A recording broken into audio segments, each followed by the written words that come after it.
Hi everyone, and welcome to this presentation on rivers in the Anthropocene by me, Dr. Catherine Russell. I'm a lecturer at the University of Leicester, and I specialise in fluvial sedimentology, that's river sediments.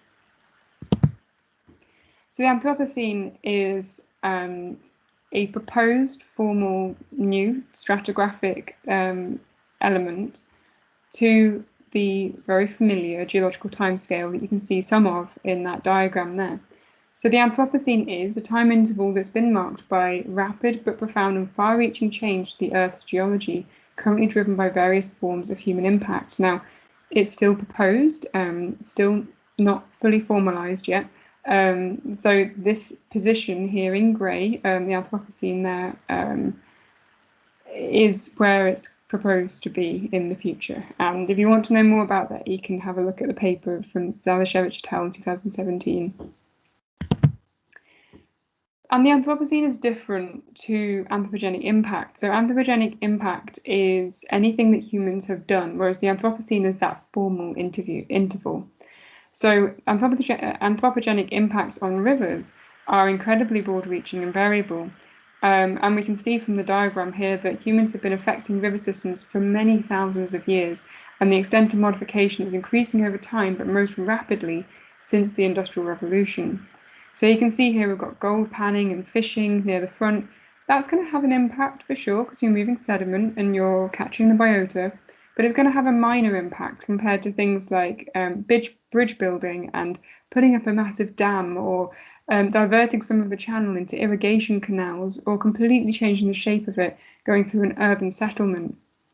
So we have to think about all of these things in a relative context and how things have changed over time as well, because now we have this whole geological sequence of the Anthropocene to contend with. But before any of this happened, we had the Holocene. Now, the Holocene was pre-Anthropocene, and it was a natural, how the system would naturally behave before any of this. So here's the natural river. And what you'll notice is that the channel is free to move around, and it's free to build up around itself on the surrounding landscape. So you'll see that the channel lateral accretion surfaces, these lines in the sediment here, that tells us where the river has been in the past. That shows the history, the meander scars, if you will, of where the river has been in the past. So this channel has been moving. It's free to build up on the surrounding landscape, which means it's free to flood and burst its banks. And of course, this is what the river would like to do, and this is what the system is designed to do. But if we want to live nearby, then we need to make sure that we're not having to move our house every so often, and that it's not flooding all the time. So we need to put up things like flood defences, and presumably also try to manage and control how the river is going to be changing its position and shape. Additionally, in the channel, we're used to natural sediment, and of course the proportion of bed load and suspended load will depend on the source of that sediment from the geological outcrop, so from mountains or wherever else in the landscape the sediment is coming from. So that is what will happen naturally. Now, I just want to draw your attention to the bed load, which is rolling and saltating and sliding, compared to the suspended load, where you've got these suspension plumes. Now, this is the material that will be carried in the water column as opposed to underneath it, bouncing along the bottom.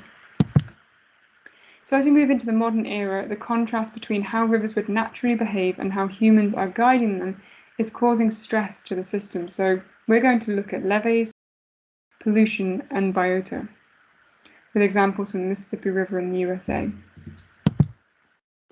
So levees are in fact a natural component of river systems. And you'll see through steps 1, 2, and 3 that we've got a river channel and floodplain. Prior to any kind of flooding, there is no levee. But then as we get repeated flood events going over time, we get these natural levees that are deposited with the coarsest material nearest to the channel and the finest material furthest away. However, when we start to build these artificially, we're adding to them quite significantly, and we find that the river floodwater can in fact be higher than the surrounding floodplain area by quite a significant margin. in some cases. So artificial levees are used along with revetments and other measures to hold the Mississippi River in place and reduce flood risk. So here we've got everything from 1844 up to typical enlargement since 1973, which is how they tend to build up the rivers, the levees these days. Now, they also do things like mat sinking on the lower Mississippi River, which is effectively these bound together blocks of concrete that they place onto the bottom of the river to make sure that it can't erode and it is constrained and confined into its own channel. And in doing this, they are making sure that the river is fixed in place and it's not going to go away and start disrupting any of the surrounding urban landscapes. But if you're living on the bottom of the river, you might have different opinions as to how good this is. So now we'll have a quick think about dams. So in 1800, there were no large dams, but by the year 2000, there were many, many more. And you can see in this diagram from Savitsky and Kettner, 2011, there are ever-growing number of dams across the United States and indeed around the world, and this is just a map of a small part of the world. So there are 60,000 major dams around the world today, which is a really large number. Now what those dams are doing is they're trapping bedload in river channels. Now if we look at the profile of a river on the left-hand side there, you'll notice that it doesn't look quite right, and that's because it's got these large steps in it. And each of these steps is representing where there is a dam and a lock. Now the lock is so that the transport routes aren't blocked, so any of the cargo that is being transported up and down the Mississippi River is able to get by, but the dam is in fact stopping things such as bedload sediment from travelling all the way down that river system. And it does trap a significant amount of sediment behind those dams every day. So now we think about the other things, not just bedload, that's travelling down the river system. So we've got all sorts of pollution. There are all kinds of waste and pollutants travelling through river systems as they drain our urban environments. So the diagram below just shows plastic, and it's more than just plastic. Of course, we've got untreated waste, as well as chemicals and farming nitrates from farming practice. So we've got all these materials that are going down in the river, and they may be dissolved, suspended, or as bedload. So you'll notice here we've got clothing, food packaging, polystyrene containers, floating debris, sweet wrappers, toys, and stationery, all travelling down through the river system as if it's normal. And this is just the plastic. And then when they reach the river mouth at the delta, so you can see the delta's just here, the biota is of course impacted all the way up the channel. But you see this image here from NOAA, National Oceanic and Atmospheric Administration. There was this dead zone found from the nitrates from farming practices going into the Gulf of Mexico and actually ending up killing off wildlife on the bottom waters. So we've got invasive species now endemic. Locks and dams are confining ecosystems, so salmon who are trying to get upriver to spawn are unable to do so. And there are pollutants and chemicals, not just in the river system, but as they come out into the Gulf of Mexico, also affecting wildlife. So when you take a look at the Mississippi River here, you can see the delta up at the top of the image here. This is the classic birdfoot delta, and this is New Orleans, some of it anyway. And you can see that you've got these lines around the river, and those are actually the tops of the delta, not the delta, the levee systems.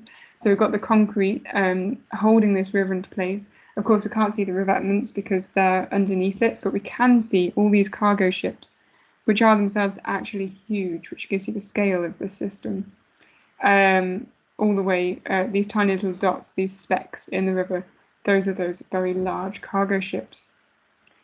Now, of course, this river can't flood naturally, and so this urban sprawl is able to remain dry because of that, but as a result, some of this area is in fact below sea level. And because of that, it's very vulnerable to sea level rise.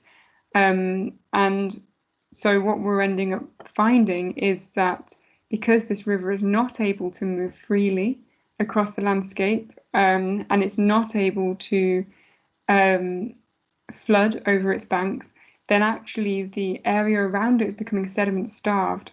So the bedload material that would naturally be building out things such as this delta system is in fact not able to happen to the extent that would be natural, and therefore we've got what would be a sediment starved system. So when we're thinking about the future, some of these challenges and difficulties and stresses have been noticed and are being addressed.